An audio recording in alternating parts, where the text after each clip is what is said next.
Alrighty, before we even get started, make sure you have this particular Tundra, and you can see I've put my iPhone in that tray. It's not doing anything, but we're gonna change it to this. And now when I put my phone down, it charges my iPhone wirelessly. You're really only going to need a Phillips head screwdriver and a pry tool, and here's the box right there, ready to be unboxed, ready to get started. Step 1, open the cover to the center console and you're going to see a bunch of screws. We're going to take your screwdriver and unscrew every single screw that's holding the plastic cover in place. There are about 15 screws or so. Make sure you don't miss any of them, and make sure you also unscrew the pull latch right here.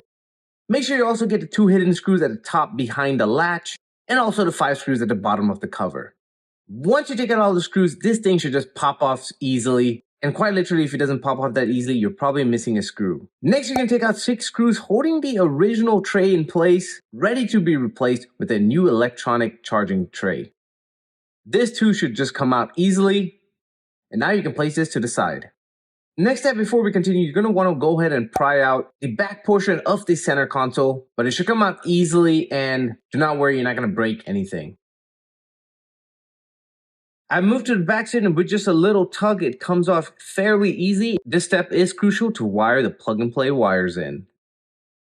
Next step, you're going to want to take out any logo that you have on your original truck. In my case, it's the SR5, and you're going to want to put that onto the new wireless charging tray. And on the side, you're going to see a simple unboxing of the bad boy. Next up is installing the charge tray. Remember guys, I'm doing this one-handed with a camera in my hand, and it took about 10 minutes to do. In your situation, it should take about 5 minutes. In the reverse order, put all the screws back together and tuck this wire into the left opening like so. Unplug the original cigarette lighter port, and you're ready to connect the plug and play wires that came with the system. You guys already know that I love plug and play. This is like Legos. You can't get anything wrong. All the plugs have a specific location. Plug the final wire in place, and now you're ready to easily push the center console back together. Make sure the wires are out of the way, give it a little slam, and you're good to go, guys. The next step, you guessed it, we're going to put the cover back together and put all the screws in place.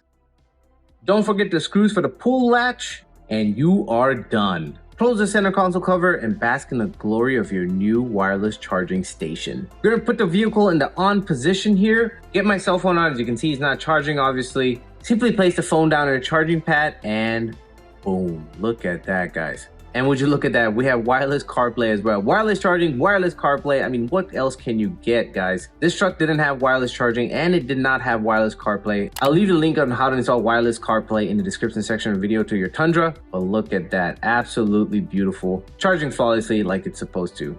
So now you can throw away your old tray, and you have your new wireless charging station. Links are going to be in the description section of the video below, guys. You guys already know it, but that's pretty much it for this video. Catch you in the next video. Can just hear saying thanks for watching and peace.